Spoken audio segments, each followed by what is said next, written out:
الحمد لله نحمده ونستعينه ونستغفره ونعوذ بالله من شرور أنفسنا ومن سيئات أعمالنا.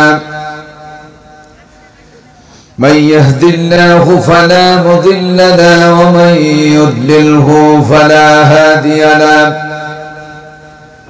ونشهد أن لا إله إلا الله وحده لا شريك له. ونشهد أن سيدنا وحبيبنا ومولانا محمدا عبده ورسوله الذي أرسله بالحق بشيرا ونذيرا وداعيا إلى الله بإذنه وسراجا منيرا. فقد قال الله تعالى في كلامه المجيد وفرقانه الحميد. জবান খুলে দিয়ে মেহেরবানি করে যারা পারবেন আমার সাথে আল্লাহ তাআলার কালাম থেকে সূরা আল বাকারা 152, 53, 54 নম্বর আয়াত আমার সাথে তেলাওয়াত করবেন। আর যদি সম্ভব না হয় কমপক্ষে আউযু বিল্লাহ বিসমিল্লাহ পর্যন্ত মেহেরবানি করে তেলাওয়াত করুন। আউযু বিল্লাহি মিনাশ শাইতানির রাজীম। বিসমিল্লাহির রাহমানির রাহিম। فاذكروني أذكركم واشكروا لي ولا تكفرون. يا أيها الذين آمنوا استعينوا بالصبر والصلاة إن الله مع الصابرين. ولا تقولوا لمن يقتل في سبيل الله أموات بل أحياء ولكن لا تشعرون. إن الله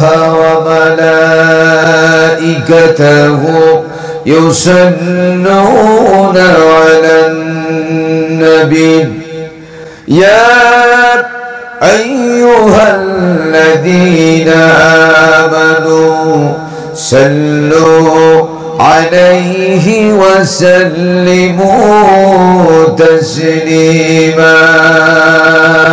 اللهم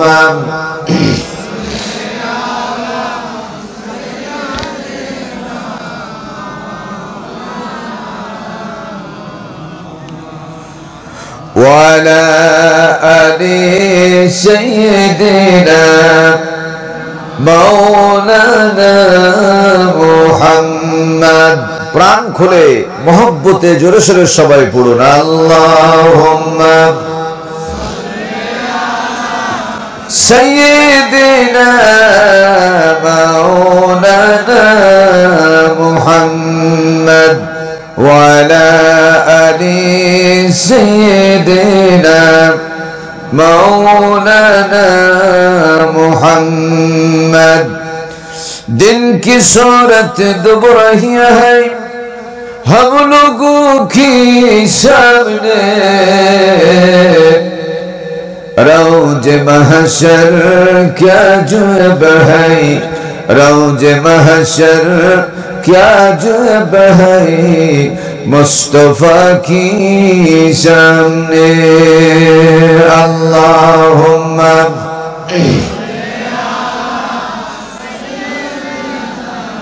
মাওলানা মুহাম্মদ ওয়া আলা আলি সাইয়্যিদিনা মাওলানা মুহাম্মদ রাসূল আমার ভালোবাসা রাসূল আমার আশা রাসূল আমার প্রেম বিরহের মূল আলোচনা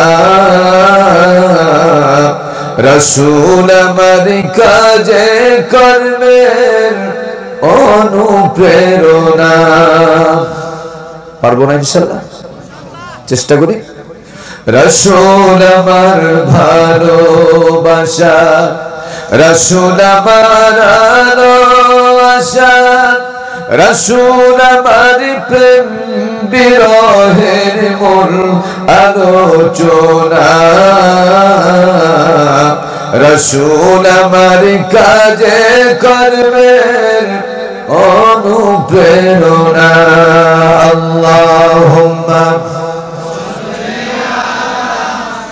সাইয়্যিদিনা মাওলানা মুহাম্মদ ওয়া আলা আলি সাইয়্যিদিনা মাওলানা মুহাম্মদ। জোরে জোরে বলুন বালাগাল উলা বিকামালিহি কাশাফাদ দুজা বিজামালিহি حسنت جميع خصاله صلوا عليه। আরবের বুকে মক্কার পরে আমেনার যেথায় ঘর আল্লাহর করুণা কাউসার হয়ে ঝরছে বারংবার বালাগাল উলা বিকামালিহি কাশাফাদ দুজা বিজামালিহি হাসনাত জামিউ খসালিহি সাল্লু আলাইহি। मुझे कुछ मिले या ना मिले मोहम्मद मिले यानी ओ शही जिसे अल्लाह मिले। बलगल उला बिकमालिही कशफत दुजा बिजमालिही हसनत जमीउ खसालिही صلوا عليه وآله اللهم آمين। ربنا ظلمنا أنفسنا وإن لم تغفر لنا وترحمنا لنكونن من الخاسرين. ربنا لا تزغ قلوبنا بعد إذ هديتنا وهب لنا من لدنك رحمة إنك أنت الوهاب। আল্লাহ তাআলা মহারাজপুর মিয়াপাড়া যুব সমাজ কর্তৃক আয়োজিত অষ্টম বার্ষিকী 2 দিন ব্যাপী বিরাট তাফসীরুল কোরআন মাহফিল আজকে প্রথম রজনীতে তোমার বেশ কিছু সংখ্যক নেককার বান্দা বান্দিকে আমি গুনাহগার সঙ্গে করে নিয়ে তোমার নবীর উপরে কয়েক মর্তবা দুরূদ ও সালাম পড়ে তোমার দরবারে হাত তুলেছি। মেহেরবানি করে দুরূদ ও সালাম টুকুন সোনার মদিনায় নবী পাকের রওজা মোবারকে পৌঁছে দাও। তামাম পৃথিবীর মাটির নিচে যত মুমিন মুমিনাত আছেন সকলের আরওয়াহ করে সওয়াব পৌঁছে দাও। আল্লাহ তাআলা এই মাহফিল আয়োজন যারা করেছেন, যারা অর্থ দিয়েছেন, বুদ্ধি দিয়েছেন, পরামর্শ দিয়েছেন, আর প্রচন্ড এই আরামের ঘুমকে বর্জন করে দিয়া ঠান্ডা উপেক্ষা করে কোরআন শোনার জন্য যারা এই ময়দানে উপস্থিত হয়েছেন, কিয়ামতের দিন মুসিবতের সময় এই মাহফিল আমাদের সকলের জন্য নাজাতের ওসিলা বানিয়ে দিও আল্লাহ রব্বুল আলামিন। বক্তা এবং শ্রোতা উভয়ের হেদায়েতের জন্য যে কথাগুলি একান্ত প্রয়োজন রব্বুল আলামিন মেহেরবানি করে দয়া করে তোমার গোলাম আব্দুল বাসিরের জামাত থেকে তুমি উপস্থাপন করে নিও আল্লাহ। ইয়া রব करम तो अगर करे ओ बात ज़ुबा को जो दिल पर सुन करे रब्बना तक़ब्बल मिन्ना इन्नका अंतस समीउल अलीम व तुब अलैना या मौलाना इन्नका अंतत तव्वाबुर रहीम सुब्हान रब्बिका रब्बिल इज़्ज़ति अम्मा यसिफून व सलामुन अलल मुरसलीन वल्हम्दुलिल्लाहि रब्बिल आलामीन। একটু মহব্বতে জোরে সুরে আল্লাহ জিকির করুন লা ইলাহা ইল্লাল্লাহ। প্রাণ খুলে জোরে সুরে বলুন লা ইলাহা ইল্লাল্লাহ লা ইলাহা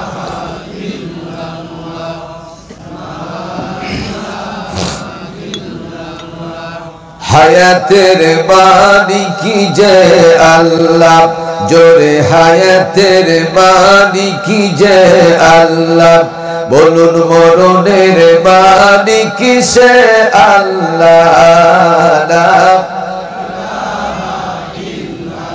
আর জোরে লা ইলাহা ইল্লাল্লাহ। ফেরাউন বলে আসিয়া রে নবীর কালেমা ছাড়িয়া দে ফেরাউন বলে আসিয়া রে নবীজির কালেমা ছাড়িয়া দে আসিয়া বলে শহীদ হব আসিয়া বলে শহীদ হব তবু ছাড়িব না ইল্লাল্লাহ লা ইলাহা ইল্লাল্লাহ। মহব্বতে বলেন লা ইলাহা লা ইলাহা ইল্লাল্লাহ মুহাম্মাদুর রাসূলুল্লাহ। প্রাণ খুলে পড়ুন সাল্লাল্লাহু। মহারাজপুর মিয়াপাড়া তরুণ ও যুব সমাজ কর্তৃক আয়োজিত অষ্টম বার্ষিকী 2 দিন ব্যাপী ঐতিহাসিক তাফসীরুল কোরআন মাহফিলের প্রথম রজনী সম্মানিত সভাপতি বিশিষ্ট আলেমে দ্বীন এলাকার সকলের শ্রদ্ধাপাত্র শ্রদ্ধেয় ব্যক্তিত্ব জনাব হযরত মাওলানা হযরত আলী সাহেব দামাত বারকাতুহুমুল আলিয়া আল্লাহ তার হায়াতে তৈয়বা সিহাতে কুলিয়া দান করুন করি আমিন। প্রাণ খুলে পড়ি আমিন। ইসলামের জন্য দ্বীনের জন্য পুরোপুরি আল্লাহ তাকে মঞ্জুর করুন। আমার পূর্বে কথা বলেছেন হাফেজে কোরআন বিশিষ্ট আলেমে দ্বীন হযরতুল আল্লামা হযরত মাওলানা মুহাম্মদ ওবাইদুল্লাহ আল্লাহ তার প্রতি রহম করুন পড়ি আমিন। বিশেষ করে আমার পূর্ব মুহূর্তে আল্লাহর কালাম থেকে কোরআন শুনে আমাদেরকে ধন্য করেছেন কারি মাকসুদুর রহমান। আল্লাহ কোরআনের নূর দিয়ে তার সিনাকে তুমি আরো প্রশস্ত করে দাও। সুবহানাল্লাহ বলবেন না? আল্লাহ মৃত্যুর আগ দিন পর্যন্ত মাকসুদকে এই কোরআনের উপরে আমল করার তৌফিক দান করুন। কোরআন তেলাওয়াত কি সুন্দর। কোরআন হচ্ছে রুহের খাবার। সারা দিন খাবার খেয়েছেন পেটের জন্য, এখন খাবার খাচ্ছেন রুহের জন্য। রুহের খাবার, রুহের খাবারের মধ্যে উত্তম খাবার হচ্ছে কোরআনের তেলাওয়াত। সুবহানাল্লাহ বলবো না? জিকির আজকার, কোরআনের তেলাওয়াত এগুলি হচ্ছে রুহের উত্তম খাবার। আমরা রুহের খাবারের জন্য ময়দানে বসেছি। যে মনিব আমাদেরকে প্রচন্ড ঠান্ডা উপেক্ষা করে এই কোরআন শোনার জন্য ময়দানে বসার তৌফিক এনায়েত করলেন, তার দরবারে শুকরগুজার হচ্ছি। জবান খুলে মহব্বতে সকলে পড়ছি আলহামদুলিল্লাহ। আবারও বলুন আলহামদুলিল্লাহ।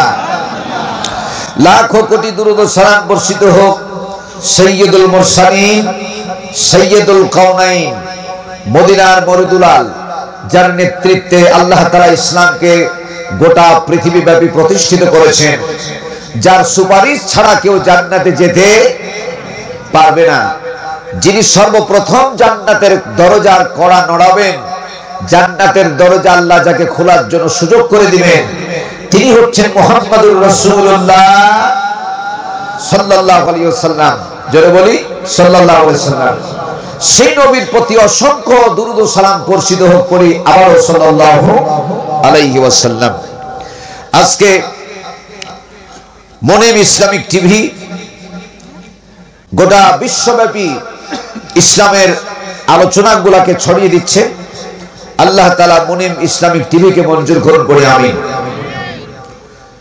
আলোচনার প্রারম্ভে খুব সামান্য কয়েকটি প্রাসঙ্গিক কথা আপনাদের জ্ঞাতার্থে আলোচনা করতে চাই, যেহেতু আপনারা খুব কষ্ট করে বসে আছেন।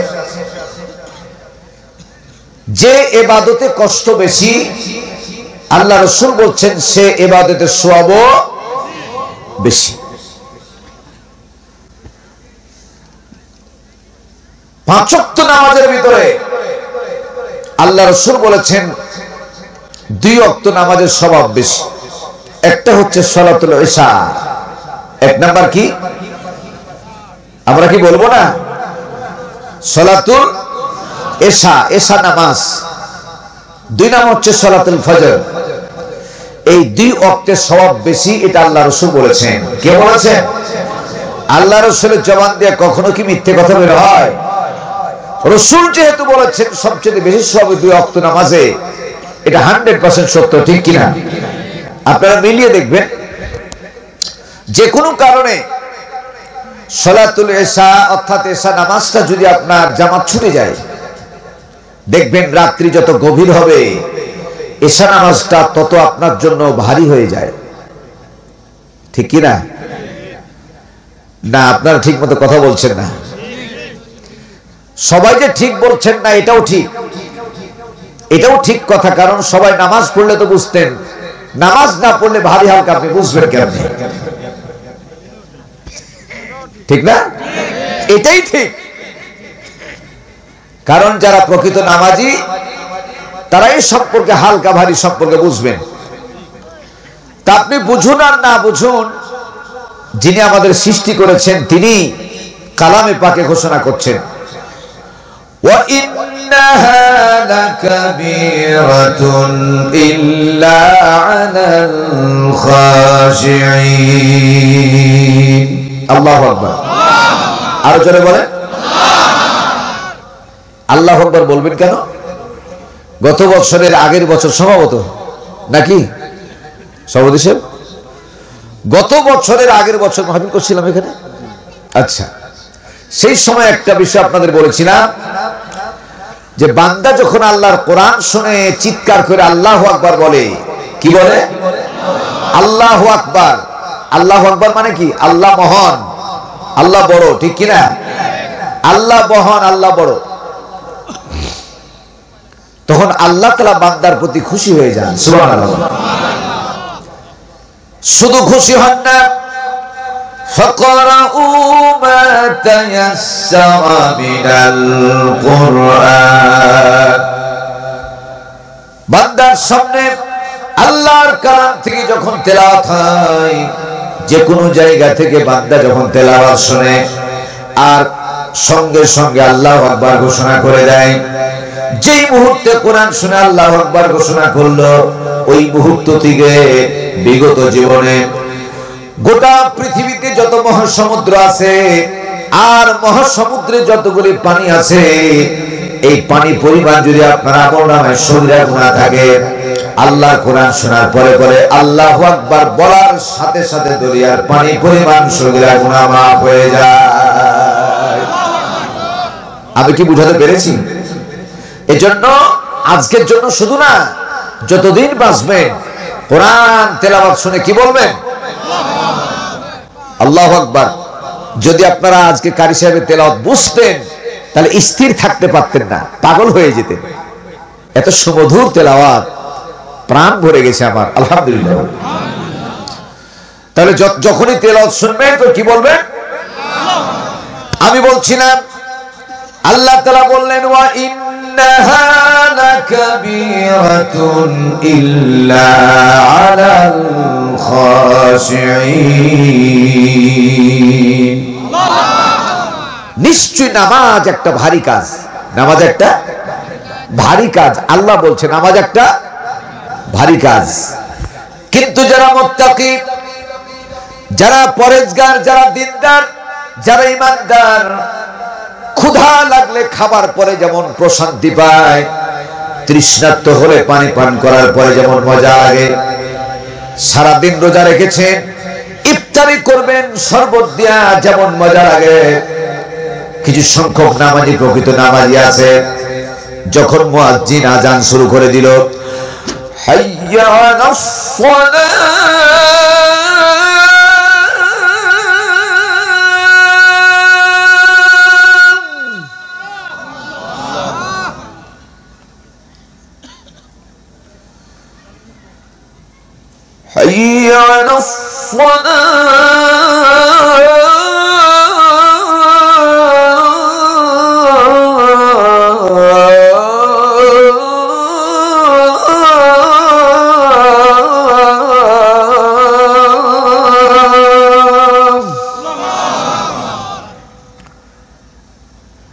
حي على الصلاة এর অর্থ হচ্ছে নামাজের দিকে।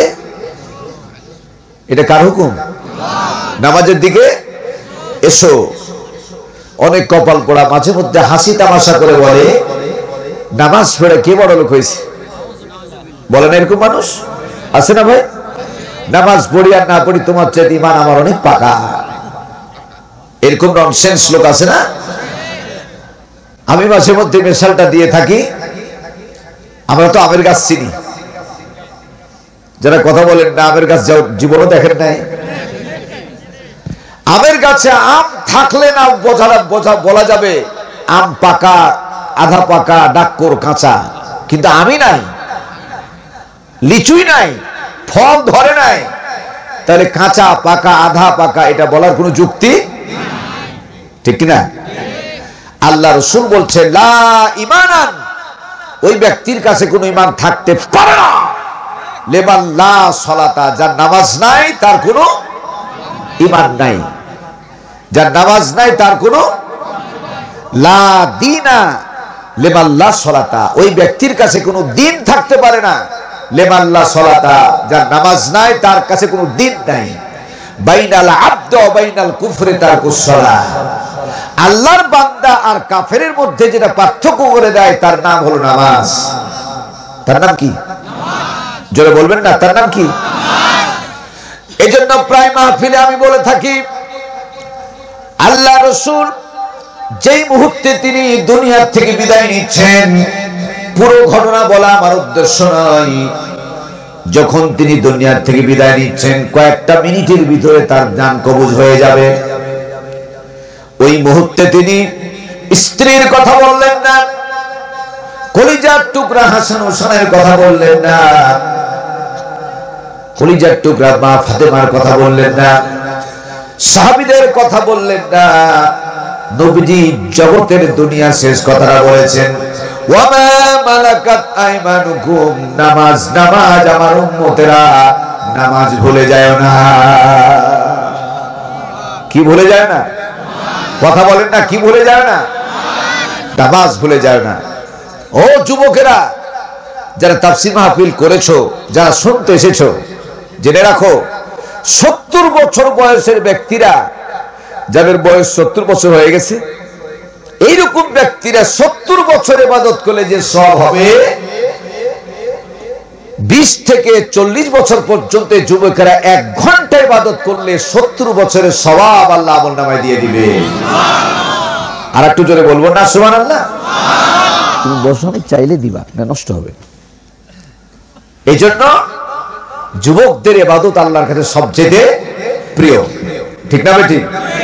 কারণ বৃদ্ধ মানুষ, প্লিজ মাইন্ড করবেন না, বৃদ্ধ মানুষরা পেশাব করতে গেলেও ঠিক মতো পেশাব নিষ্কাশন হয় না। পেশাব করতে বসলেন, এটা ওর দোষ না, এটা বয়সের দোষ। পেশাব করতে বসলেন, একটু পানি ব্যবহার করলেন, কিছুক্ষণ চলাফেরার পরে আল্লাহ মাফ করুক, আপনারা আমার বাপের মতো।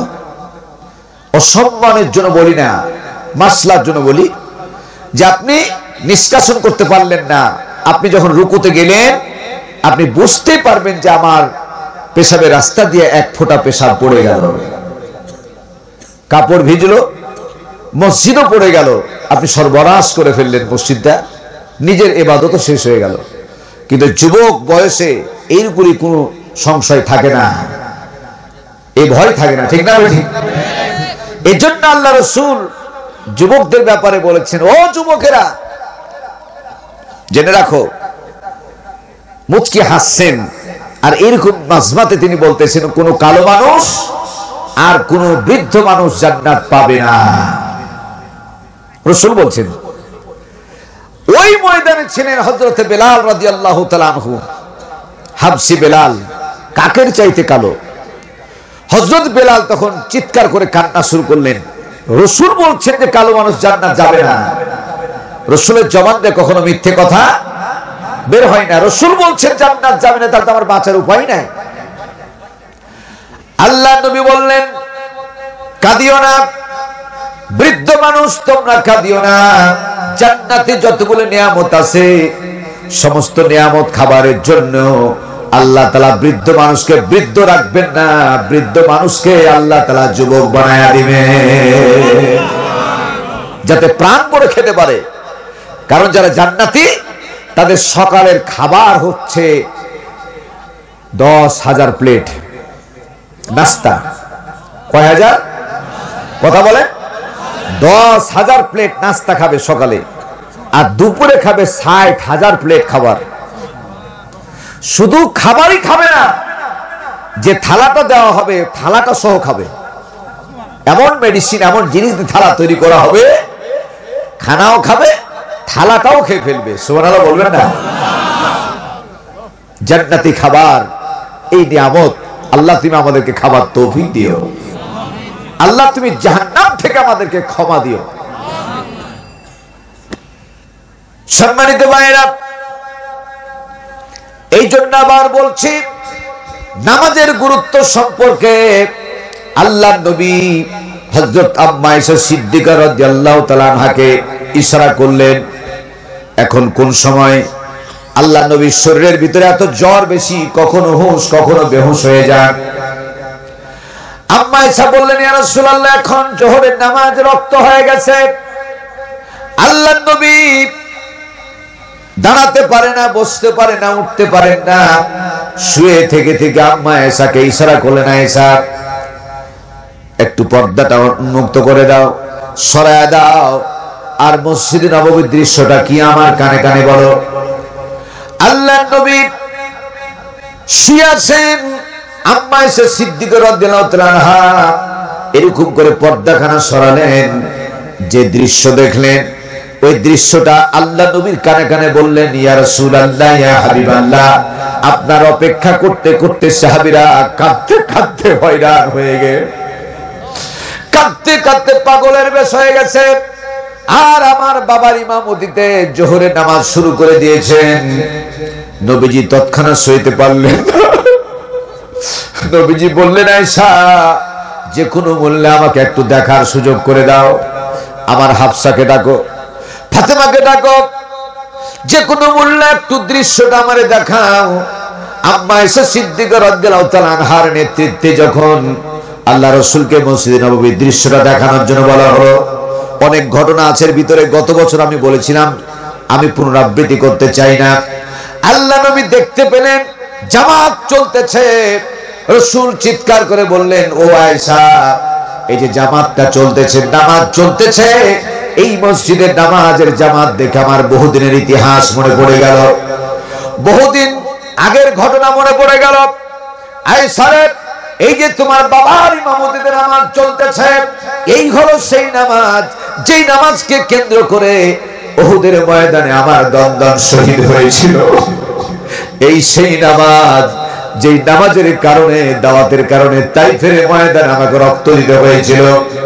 এই সেই নামাজ যেই নামাজের কারণে হাজার হাজার সাহাবীকে শাহাদাত বরণ করতে হয়েছে। আয়েশা, তুমি একটা কথা মনে রাখো, যতদিন পৃথিবী থাকবে আমার যারা উম্মত হবে তারা এইরকম করে জামাতে নামাজ আদায় করবে। কথার গুরুত্বটাই বুঝতে পারলেন? আমার যারা উম্মত হবে, উম্মত দাবি করলেই হবে না, কারণ এখনো অনেকগুলি উম্মত আছে বাংলার জমিনে, তারা আবার হজ করে, উমরা করে, আর 99 না 99.5% মিথ্যা কথা বলে। কন্ট্রাক্টরের দায়িত্ব তাদের দেওয়া আছে, রাস্তাতে তারা সরকারের কাছে থেকে টাকা ঠিকই নেয়, কিন্তু তারা ঢালাই দেওয়ার সময় রডের পরিবর্তে সেখানে বাঁশ দিয়ে ঢালাই দেয়। আছে না এরকম কথা? আছে না? বলে না, আছে না? নাই, রড দিয়া ঢালাই দেয় না, বাঁশ দিয়ে ঢালাই দেয়। এরকম অসংখ্য প্রতিষ্ঠান উদ্বোধন করার আগেই ভেঙে পড়েছে। আছে না বাংলাদেশে? জালিয়াতি আমার মনে হয় গোটা পৃথিবীর ভিতরে জালিয়াতি, টাকা মারা, মানুষের হক নষ্ট করা, নির্যাতন করা, ক্ষমতার অপব্যবহার করা, বাংলাদেশে গোটা পৃথিবীতে বাংলাদেশের চাইতে এত অপব্যবহার করা গোটা পৃথিবীতে আর কোন রাষ্ট্র নাই। আল্লাহ তাআলা আমার বাংলাদেশকে হেদায়েত দান করুন। বলবেন না আমি? কেউ কেউ মন খারাপ করেছেন, কোনো মন খারাপ করার কোনো কারণ নাই, যেটা সত্য সেটাই বলা লাগবে, ঠিক না? ঠিক। এই সমস্ত ব্যক্তিরা আজকে দেখেন বাংলাদেশে বড় একটা ব্রিজ হলো পদ্মা সেতু, ঠিক না?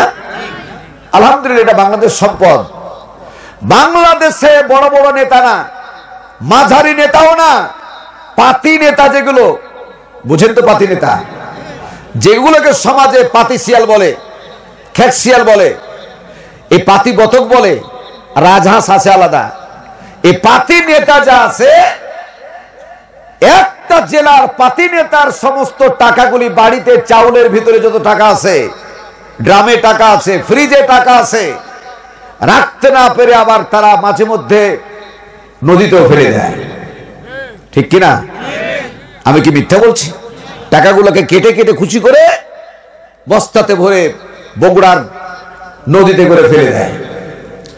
এই সমস্ত পাতি নেতাদের টাকাগুলি যদি বের করা হতো তাহলে বাংলাদেশ আরো অনেক এগিয়ে যেত, ঠিক কিনা? কথা বলেন, ঠিক কিনা? চোর, ডাকাত, সন্ত্রাস, চাঁদাবাজ, গোটা পৃথিবীর মধ্যে বাংলাদেশ চ্যাম্পিয়ন। আল্লাহ এই বাংলাদেশের মানুষকে হেদায়েত দান করুন, পড়ে আমিন। জবান খুলে পড়েন আমিন।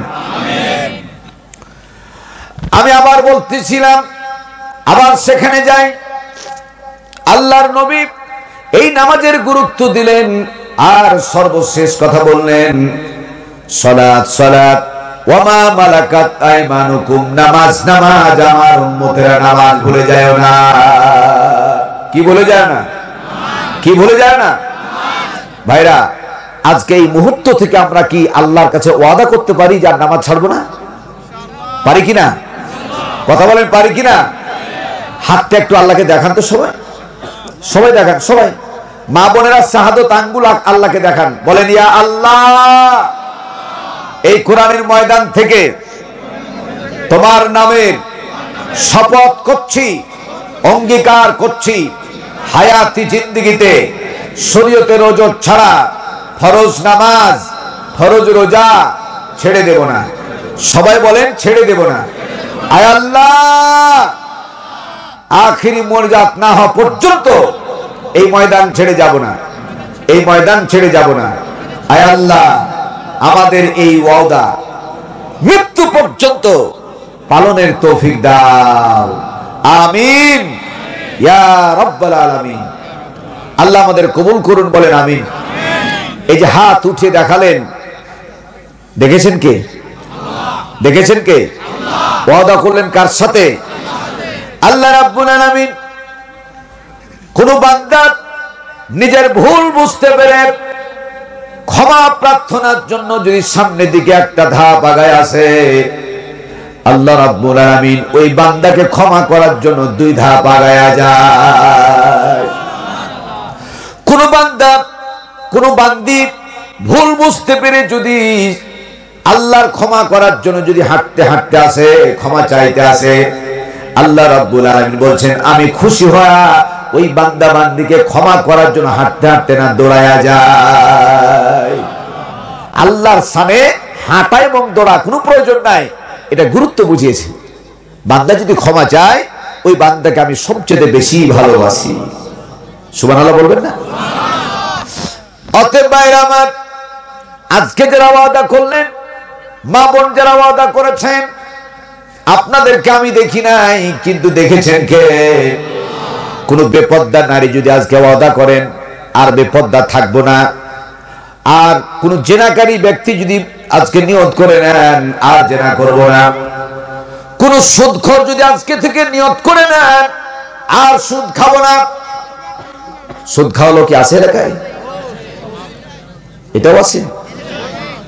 কোন ঘুষ খাওয়া লোক যদি বলে আজকে থেকে আর ঘুষ খাবো না, আর প্রকৃত পক্ষে যদি তওবাতুন নাসুহা করে, তওবাতুন নাসুহা তাকেই বলে পূর্বে গুনার জন্য অনুতপ্ত হবেন, দৃঢ় প্রতিজ্ঞাবদ্ধ হবেন, আগামীতে আর সে অপরাধ করবেন না। এটা হলো তওবাতুন নাসুহা। ভাইরা আমার, তওবাতুন নাসুহা করে মহিলারা আর বেপর্দা থাকবো না। আল্লাহ যে সমস্ত কাজে অসন্তুষ্ট, ওই কাজ আমি করব না।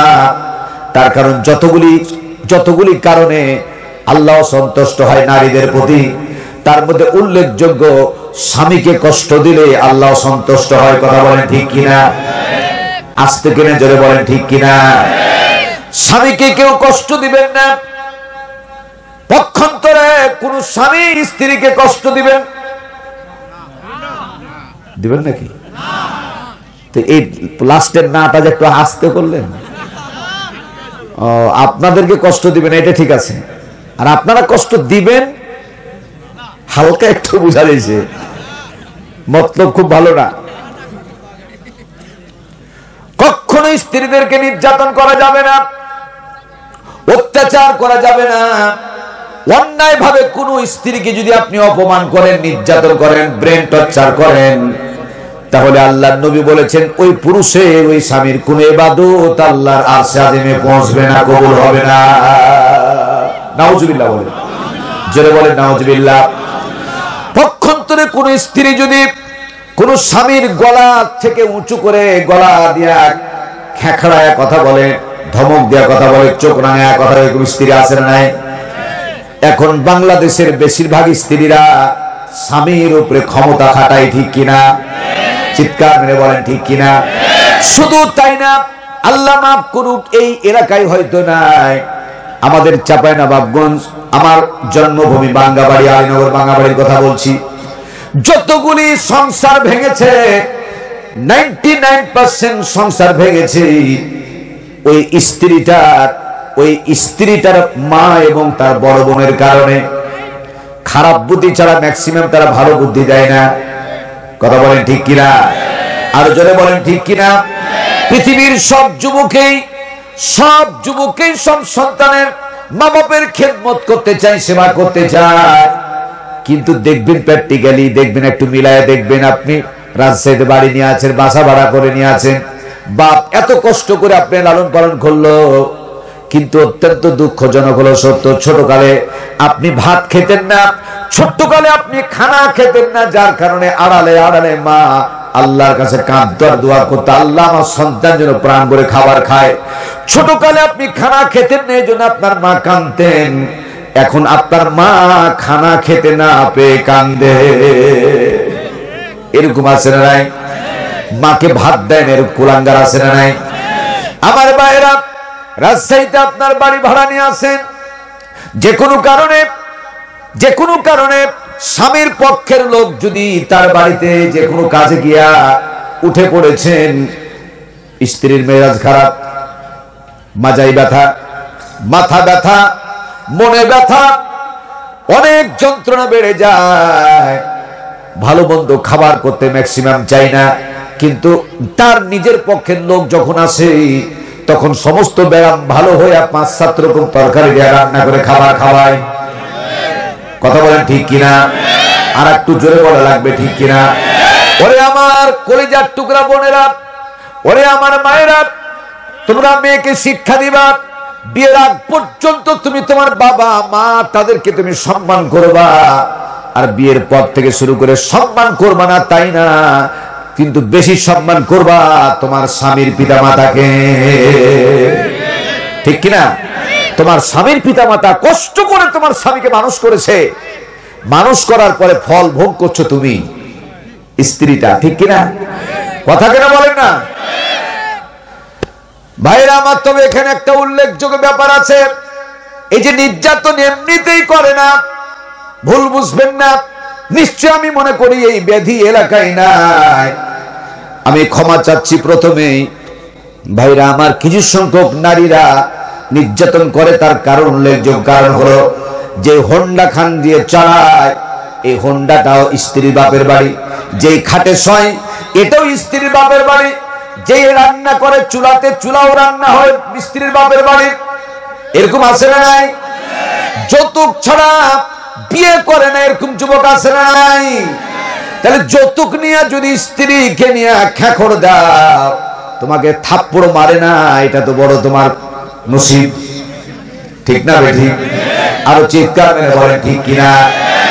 অতএব যারা যৌতুক নিয়ে বিয়ে করেছো, আল্লাহর কাছে তওবাতুন নাসুহা করো, আর শ্বশুরের কাছ থেকে যে পরিমাণে টাকা নিয়েছিল 10% বেশি করে টাকা ব্যাক দিবা, ক্ষমা চাইবা। এইরকম যদি ইবাদত কবুল করতে চাও, করাতে চাও, তাহলে হালাল খাওয়া লাগবে। আর এই যৌতুকের টাকা কুকুর আর শুকুরের মাংসের চাইতেও হারাম। নাউজুবিল্লাহ বলেন, জোরে বলবেন না নাউজুবিল্লাহ? ইবাদতের পূর্ব শর্তগুলি যেগুলি আছে, ইবাদতের পূর্ব শর্ত হচ্ছে শরীর পাক। কি পাক? আমাদেরকে তাকান, কষ্ট হচ্ছে আপনাদের? ইবাদত কবুলের পূর্ব শর্ত হচ্ছে শরীর পাক। এখন শরীর পাক বলতে আপনি পোশাক পরিচ্ছদ সুন্দর করে পরিষ্কার করে ক্যালেন্ডার করলেন, এটা না। শরীরে ময়লা ভরেছিল, সাবান দিয়ে ওয়াশ করলেন, ভালো সাবান দিয়ে গোসল করলেন, এটাকে পরিষ্কার পরিচ্ছন্ন বলে না। আসল পরিষ্কার পরিচ্ছন্ন হলো আপনার শরীরের মধ্যে যে রক্ত আছে এটা খারাপ না ভালো, এটা জানা দরকার। ঠিক না বেঠিক? কথা বলেন না কেন? এই রক্ত যদি হয় হারাম টাকার, এই রক্ত যদি হয় যৌতুকের টাকার, তাহলে তোমার ইবাদত আল্লাহর দরবারে কবুল হবে না। মেলা গেলা লোকে কথা বলে না, কারণ এই অসুখ অনেকের আছে। বুঝতে পারছি তো, বুঝা যাইছে। বুড়া গালাও মাথা লড়াইছে না, কারণ ওরাও আকাম করেছে।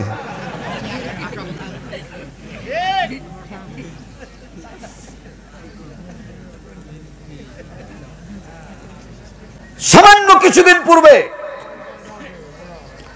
আমি তো বিচার করা মানুষ না, ছোটখাটো একটা মুলবি, গোদাগাড়ি গেছে আমার এলাকার চাপে নওয়ামুদিরি মাছ বাজার থেকে একজনের বিচার করতে গিয়েছে। বিচার করতে গিয়ে তার শাশুড়ি অভিযোগ দিচ্ছে তার বাপমার বাড়ি থেকে ফ্রিজ নিয়ে আসার কথা ছিল, ফ্রিজ নিয়ে আসে নাই, এই বউ রাখবো না। অভিযোগ হলো এটা। কথা বুঝলেন? তৎক্ষণাৎ আমি একটা ব্রেন খাটালাম। ব্রেনটা হলো, বলবো, আমি একটা ব্রেন খাটালাম তৎক্ষণাৎ। আমি তার সাথে গিয়েছিলাম, বিচারকদের সাথে, উকিল গিয়েছিলেন, আরো বড় বড় মানুষ গিয়েছিলেন। আমি বললাম যে আমি বিচার করা অভ্যাস নয় আমার, তবে একটা কথা আমি যদি অনুমতি দেন তাহলে বলতে পারি। সবাই বললেন হুজুর বলেন বলেন। আমি বললাম যে শাশুড়ি বলছে যে ওর বাপের বাড়ি কাছ থেকে এই যৌতুক হিসেবে ফ্রিজ, বড় বড় ফ্রিজ দেওয়ার কথা ছিল। এই ফ্রিজ না দেওয়ার কারণেই যদি তাকে ভাত না দেয়, তাহলে তার শাশুড়ির বাড়ির ফ্রিজটা আমি আগে দেখতে চাই। বুঝতে পারি না? কথা বুঝে আসে নাই? শাশুড়িকে ডাকো, তোমার বাপের বাড়ি ফ্রিজ দেখাও, এটা দেখাও আগে। তো বলছি এ কথা তো হয়নি। এক নম্বরে তালাক দাও তোমার শাশুড়িকে, শ্বশুরকে ডাকো, ওকে আগে তালাক দাও, সেকেন্ড তালাক দাও হবে তার বেটার বউকে। তো বলছি না না না, ভুল হয়ে গেছে, কাউকে তালাক দিতে হবে না, একবারে ফিনিশ। খুব মনে আছে আমার। আজকে যারা শুনছো, কোন স্ত্রীর বাপ মার কাছে থেকে শাশুড়ির পক্ষ থেকে যদি এরকম চাপ আসে, আমরা একটা দলিল পেয়ে গেলাম। ঠিক না বেঠিক? কথা বলে ঠিক কিনা? বৌমারা তোমরা কয়েকটা কাজ করবা, বিরক্ত হচ্ছে না তো? কয়েকটা কাজ করবা, শাশুড়ির সাথে সম্পর্ক ভালো রাখার জন্য কয়েকটা কাজ করবা। এক নম্বর কাজ হচ্ছে স্বামী কি বলে শাশুড়িকে গোসল করার সময় কাপড় চুপড় গুলা খুব তাড়াতাড়ি আগাই দিবা, পানিটা আগাই দিবা। গোসল করা হয়ে গেল, শাশুড়িকে কিছু বলছে না, তারপরে বল মা এখানে আসেন, চুলটা একটু আপনার একটু নেড়ে দেই। আমাদের আঞ্চলিক ভাষায় বলে চুলে বিলি দিয়ে দেই, আছে নাকি বলে? এই চুলটাকে লেড়ে দেই, একটু বিলি দিয়ে দেই, একটু চুলটা এভাবে আছড়াই দেই।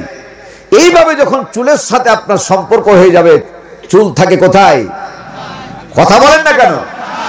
মাথায়। যত বেয়ার সব মাথার ভিতরে আছে। আপনি যখন চুল এভাবে নাড়বেন, বৌমা যদি চালাক হয় আজকে ফর্মুলা পালন করবে। বৌমা এভাবে আঁচড়াবে, চুল আঁচড়াবে, আর এভাবে একটা দোয়া পাঠ করতে হবে। দোয়াটা হলো লা হাওলা ওয়ালা কুওয়াতা ইল্লা বিল্লাহ, লা হাওলা ওয়ালা কুওয়াতা ইল্লা বিল্লাহ। আল্লাহ যত ভূত আর ব্রেনের মধ্যে আছে সব দূর করে দাও। মনে মনে বলবে, ভূত বলবে না কিন্তু তোমরা রেগে যাবে, মনে মনে বলবে এটা। আর শাশুড়িরা এভাবে যখন শাশুড়িদের খেদমত করবেন আর দোয়া করবেন মনে মনে, আল্লাহর পক্ষ থেকে শয়তান দূর হয়ে যতটা চুল আঁচড়াবে ততগুলা সওয়াব ওই বইয়ের আমল নামে আল্লাহ দান করে দিবে। জোরে বলবেন না সুবহানাল্লাহ?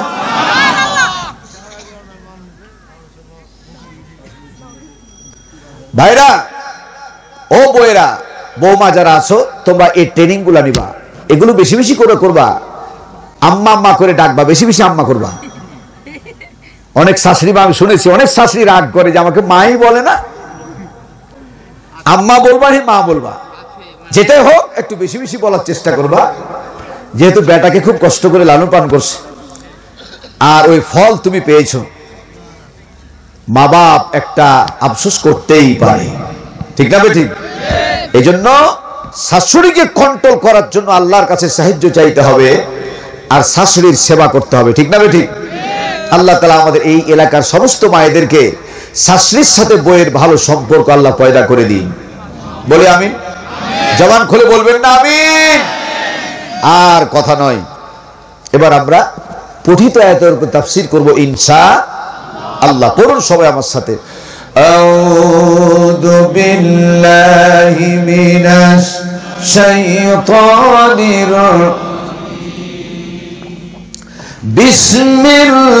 বিসমিল্লাহির রহমানির রহিম। বিতাড়িত মারদুদ শয়তানের ওয়াসওয়াসা থেকে আল্লাহর কাছে পানাহ চাচ্ছি। কার কাছে পানাহ চাচ্ছি? এই যে আউযু বিল্লাহ, একটু কথা না বললেই পারি না। সেটি হচ্ছে কোরআন পড়তে গিয়ে বিসমিল্লাহ বলা যত জরুরি, এর চাইতে 1000 না 2000 না লক্ষ গুণ বেশি জরুরি হচ্ছে আউযু বিল্লাহ বলা। ভালো করে শুনেন, নামাজের ব্যাপারে আউযু বিল্লাহ জরুরি না, যাকাতের ব্যাপারে আউযু বিল্লাহ জরুরি না, হজের ব্যাপারে আউযু বিল্লাহ জরুরি নয়। পার্টিকুলারলি কোরআন যখন আপনি তেলাওয়াত করবেন বা তাফসীর করবেন, কোরআন তেলাওয়াতের আগে আল্লাহ তাআলা ফাস্তাইজ বিল্লাহি মিনাশ শাইতানির রাজীম আউযু বিল্লাহ বলা এটা ওয়াজিব করে দিয়েছেন। জোরে বলবেন না সুবহানাল্লাহ? কারণ কি? তাকান এদিকে। কারণ হলো যত শয়তান, যত বদমাশি, আজকে তাকান একটু প্র্যাকটিক্যালি কথা শুনুন আমার ভাইরা। যখন আপনি কোরআন তেলাওয়াত করবেন, আমরা তো সাধারণ মানুষ, আল্লাহর নবী এত সুন্দর করে কোরআন তেলাওয়াত করতেন। কাবা শরীফে কোরআন যখন তেলাওয়াত করতেন রাত্রি ভোরে ফজর পর্যন্ত, মুসলমান তো থাকবেই, সাহাবীরা তো পাগল পারা হয়ে থাকবেন। এমনকি আবু লাহাব, উতবা, সাইবা, মুগীরা তারাও ওত পেতে আড়ালে আড়ালে দাঁড়ায়া ফজর পর্যন্ত আল্লাহর নবীর কোরআন তেলাওয়াত শুনতে পাগল হয়ে যেত। লম্বা চওড়া ঘটনা। আবু জাহেল দেখতে পেল, আর ধরে রাখা যাবে না, যুবকেরা মুহাম্মদের প্রতি পাগল হয়ে গেছে, তার তেলাওয়াত শুনতে পাগল হয়ে গেছে, তখন আইন করলো কি করলো? আইন, বুঝেন না? আজকে বাংলাদেশও নতুন নতুন হঠাৎ করে আইন হয়ে যায়, ঠিক না? ঠিক কথা বলে না? আইন হয়ে যায়। আবু জেহেল আইন তৈরি করলো, ওই আইনটাকে আল্লাহ রাব্বুল আলামিন কোরআনে কারীমের মধ্যে আল্লাহ কোড করে রেখে দিলেন। এটা কি ছিল দেখেন, وقال الذين كفروا لا تسمعوا لهذا القرآن والغوا فيه لعلكم تغلبون। ভুলে গেছেন? আমল ভুলে গেছেন? হে কাফেরেরা, লা তাসমাউ, এ লাম হচ্ছে লামে তাকিদ। লা তাসমাউ, মুহাম্মদের তেলাওয়াত শুনতে খবরদার কেউ যায় না। এতটুকু বলে ক্ষান্ত হয় নাই, বলছে ওয়াল গাও ফিহি, তেলাওয়াত শুধু শুনতে যায় না এটা না, তেলাওয়াত করার পরিবেশ যাতে না থাকে, তেলাওয়াত করার পরিবেশ যাতে না থাকে। কথা বোঝা যায় না যুবকেরা? যুবকেরা ঠস ঠস করে জবাব দাও। কোরআন তেলাওয়াত শুনতে যায় না, এটা একটা সাবজেক্ট, আর মন হলো না, গেল না। এখানে যদি কেউ কোরআন তাফসীর শুনতে না আসে, তাহলে দারোগা দিয়ে পিটিয়ে কি নিয়ে আসা যাবে? তার বিরুদ্ধে কোনো মামলা করা যাবে? যাবে না। কিন্তু যদি কোরআন শুনতে এসে এখানে এসে ফাইজলামো করে, তাহলে সে ফাইজলামো তার ফাইজলামো না, এই ফাইজলামো হচ্ছে তার আদি পিতা দাদার। এটা ছিল আবু জেহেলের গোষ্ঠীর। কথা বলে, চিৎকার করে বলে ঠিক না? ঠিক। আরো জোরে বলে ঠিক কিনা? লা তাসমাউ লিহাদাল কুরআন, তার তেলাওয়াত শুনতে কেউ যায় না, বরঞ্চ তেলাওয়াত করার পরিবেশটাও নষ্ট করে দাও। আজকে বাংলাদেশে দেখতে পাচ্ছেন না, পূজা মণ্ডপে কোনো বাধা নাই, হাট বাজারে বাধা নাই, পৃথিবীর কোনো অন্য কাজে বাধা নাই, যেখানে কোরআনের তাফসীর মাহফিল। আবু জেহেল, ওই বুড়া আবু জেহেল নাই, কিন্তু পৃথিবী যতদিন থাকবে কোরআনে বাধা দেওয়ার জন্য আবু জেহেলের নাতিপুতিরা ততদিন থাকবে। এখন আছে না নাই? আপনারা দেখবেন ইউটিউবে বিভিন্ন ভাবে দেখবেন আলেম ওলামাকে কোরআনের ময়দানে কিভাবে বেইজ্জত করছে, মাইকটা কেড়ে নিচ্ছে, ঠিক না? ঠিক। যদি বলেন ঠিক কিনা? কোরআন তেলাওয়াত করতে বাধা দিচ্ছে, কোরআনের তাফসীর করতে বাধা দিচ্ছে। শুধু তারাই নয়, আমি প্রশাসনের কাছে বিনীতভাবে আবেদন করছি, এই প্রশাসনের লোকেরা, পুলিশেরা পূজা মণ্ডপে গিয়া পাহারা দিয়ে দিয়া তাদেরকে নির্বিঘ্নে তাদের প্রোগ্রাম করতে দেয়, আর মুসলমানেরা তাফসীর যাতে করতে না পারে, এই তাফসীরের মাহফিলে সব মাইক পর্যন্ত, স্টেজ পর্যন্ত ভেঙে চুরমুচার করে দেয়। জেনে রাখো, জেনে রাখো, একদিন দিনের পরিবর্তন হবেই হবে। রাতের পরে সব সময় রাত্রি আসে না, রাতের পরে পৃথিবীর হায়াত থাকলে আল্লাহ দিন দিবে, ঠিক কিনা? কথা বলেন না ঠিক না? ঠিক। যেই দিন আসবে সেই দিন তোমাদের সাথে দেখা হবে, ঠিক না? ঠিক। আরো জোরে বলেন ঠিক কিনা? সময় আছে, এখনো ঠিক হয়ে যাও, এখনো তওবা ইস্তিগফার করে আল্লাহর কাছে ক্ষমা চাও যে কোরআনের মাহফিলে বাধা দেব। আপনারা এখানে এসেছেন, আপনারা বলেন আসার পর থেকে কোনো খারাপ কথা বলা হয়েছে? কোনো গালিগালাজ করা হয়েছে? কোনো নাচ গান করা হয়েছে? অশ্লীল কথা বলা হয়েছে? গুনাহের কোনো কাজ করা হয়েছে? যতক্ষণ পর্যন্ত কথা চলছে সব হেদায়েতি কথা কোরআন থেকে, ঠিক কিনা? আরো জোরে বলুন ঠিক কিনা? ভাইরা আমার, বাবাজিরা আমার, এই জন্য কোরআন তেলাওয়াত যখন হবে, আলোচনা যখন হবে, তাফসীর যখন হবে, তখন আল্লাহ তাআলা বলে দিলেন ফাসতাইজ বিল্লাহি মিনাশ শাইতানির রাজিম। বান্দারে খবরদার কখনো আল্লাহর কাছ থেকে শয়তানের ওয়াসওয়াসা থেকে বাঁচার জন্য আশ্রয় নিতে ভুলিও না, কারণ শয়তান সব সময় চায় জান্নাতের বাগানে বান্দাকে বসিয়ে রাখবে না, উঠাই দিবে, ঠিক কিনা? আল্লাহর সাথে মাঝে মধ্যে চ্যালেঞ্জ করে, তোমার বান্দাকে মাহফিল থেকে উঠাবো। আল্লাহ বলে, আমার যে বান্দা, আমার যে প্রকৃত বান্দা, তাকে উঠাতে পারবি না। বান্দা যখন উঠে যায়, বান্দা যখন উঠতে শুরু করে, তখন শয়তান খিলখিল করে হাসে, ঠাট্টা বিদ্রুপ করে আল্লাহকে। আল্লাহ নাখোশ হয়ে যান। আর বান্দা যখন মৌচাকের মতো বসে থেকে কোরআন শুনে তখন আল্লাহ খুশি হয়ে যান, শয়তান নারাজ হয়ে যায়। আমরা খুশি করতে চাই কাকে? চিৎকার করে জোরে বলতে হবে, খুশি করতে চাই কাকে? আল্লাহকে। আল্লাহ তোমাকে খুশি করার জন্য আখিরি মুনাজাত পর্যন্ত বসে থাকার তৌফিক দান করুন, বলেন আমিন। আমি আউযুবিল্লাহ নিয়ে বেশি ব্যাখ্যা করব না। এবার আমরা বলি, প্রত্যেকটা ভালো কাজে শুরু করব কার নাম নিয়ে? খানা খাবেন কার নাম নিয়ে? আপনি বাড়ি থেকে বের হবেন কার নাম নিয়ে? বিছানায় যখন ঘুমাবেন কার নাম নিয়ে? আল্লাহুম্মা বিইসমিকা আমুতু ওয়া আহইয়া, বলেন আল্লাহুম্মা বিইসমিকা আমুতু ওয়া আহইয়া। এর আবিধানিক অর্থ হলো, আয় আল্লাহ যিনি হচ্ছেন হায়াত এবং মওতের মালিক, আমুতু যিনি মৃত্যু দান করেন। আমার ভাইরা, এই মৃত্যু আর হায়াতকে স্মরণ করে দিয়ে আল্লাহ, আল্লাহর প্রতি এই কথাটি বলেন, আল্লাহ তোমার নামের উপরে আল্লাহ খেয়াল করে আমি ঘুমায় গেলাম। এই চোখটা যদি সকালবেলা খুলে, চোখটা যদি সকালবেলা খুলে যায় তাহলে হলো সকাল, আর যদি চোখটা বন্ধ হয়ে যায় তাহলে হয়ে গেল পরকাল। ঠিক কিনা? আসতে বলছেন কেন? বলেন ঠিক কিনা? আমার ভাইয়েরা, ঘুম থেকে যখন উঠবেন, যখনই ঘুম থেকে উঠবেন কার নাম নিয়া? আলহামদুলিল্লাহিল্লাযী আহইয়ানা বাদামা আমাতানা ওয়া ইলাইহিন নুশুর। এই প্রশংসা করতে হবে আল্লাহ যিনি আমাকে ঘুম থেকে মৃত্যুর মতো একটা অবস্থান থেকে আল্লাহ তাআলা হায়াত বৃদ্ধি করে দিলেন। ঠিক কিনা?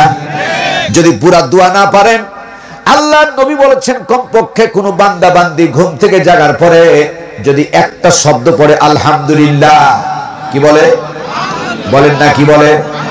একটি শব্দ যদি বলে আলহামদুলিল্লাহ, আল্লাহর নবী বলেছেন আলহামদুলিল্লাহ বলে যদি সকালে তার কথা শুরু করে দেয় তাহলে প্রত্যেকটা কাজ আল্লাহ তাআলা তার পজিটিভ করে দিবেন। কথা কি পরিষ্কার বোঝা যায়? আমার ভাইরা, এই জন্য আবারও বলি, যখন আপনি খানা খেতে বসবেন কার নাম নিয়ে খানা খাওয়া শুরু করবেন? চিৎকার করে বলেন, কার নাম নিয়ে? বিস্তারিত এখানে একটা ছোট্ট আলোচনা, বিস্তারিত ব্যাখ্যা দেওয়া যাবে না। আল্লাহর নবী জনাবে মুহাম্মদ রাসূলুল্লাহ, চিৎকার মেরে বলুন না সাল্লাল্লাহু আলাইহি ওয়াসাল্লাম, খানা খেলেন, অল্পক্ষণের ভিতরে তিনি ঘুমিয়ে যাবেন। হঠাৎ করে একজন ব্যক্তি দরজা নক করলেন। একবার দরজা নক করলেন, দুইবার করলেন, তিনবার করলেন। এখানে একটা মাসালা হলো, যদি আপনি রাত্রে ঘুমিয়ে থাকেন, মেয়ে মানুষ আর ছেলে মানুষ যে হোক না কেন, যদি আপনি ঘুমিয়ে থাকেন রাত্রি গভীর অবস্থাতে একবার যদি নক করে, খবরদার দরজা খুলবেন না, কারণ নবীজি বলেছেন শয়তান একবারই নক করে, আবার 20 মিনিট, 30 মিনিট, 50 মিনিট, 1 ঘন্টা পরে আবার একবারই নক করবে। একবার একসাথে এরকম করে দুবার তিনবার করবে না। 3 বার নক করলো, আল্লাহ নবী তৎক্ষণাৎ উঠে পড়লেন। এখানে আর একটা ছোট্ট মাসালা আমার মায়েদের জন্য, যদি কোনো বাড়িতে কোনো পুরুষ মানুষ আছে, ওই পুরুষ মানুষটা জানে না এই বাড়িতে মেয়ে মানুষ ছাড়া ছেলে মানুষ নাই, এজন্য আম্মা আয়েশা সিদ্দিকা রাদিয়াল্লাহু তাআলা আনহা এই প্রশ্ন করলেন রাসূলকে, যদি পুরুষ মানুষ না বাড়িতে থাকে আর মেয়ে মানুষ যদি বাড়িতে থাকে আর বহিরাগত কোনো পুরুষ মানুষ যদি দরজা নক করে তাহলে আমাদের কর্তব্য কি, দায়িত্ব কি? আল্লাহর নবী তৎক্ষণাৎ বললেন, এই 2টা আঙ্গুলকে নিয়ে জিহ্বাটা আঙ্গুলকে দিয়া উল্টায় দিবা, উল্টায় দিবা, এইভাবে উল্টায় দিয়া তার প্রশ্নের জবাব দিবা। ওই ব্যক্তি টেনশনে পড়ে যাবে এটা পুরুষ না মহিলা। কথা কি বুঝে আসে নাই? বুঝতে পেরেছেন? এইভাবে কে ইত্যাদি ইত্যাদি। আপনি জিহ্বাটা যদি এভাবে উল্টায় কথা বলে তাহলে কিন্তু মেয়ে মানুষের মতো আওয়াজ হবে। বুঝতে পারি নাই? পেরেছেন না পারে নাই?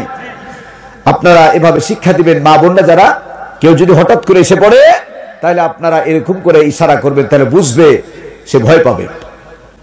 ভাইরা আমার, আল্লাহ নবী দরজা খুললেন। দরজা খোলার পরে দেখলেন সুন্দর চেহারার টকটকে চেহারা একজন যুবক দাঁড়ায়া। রাসূল জিজ্ঞেস করলেন, মা ইসমুকা, তোমার নাম কি?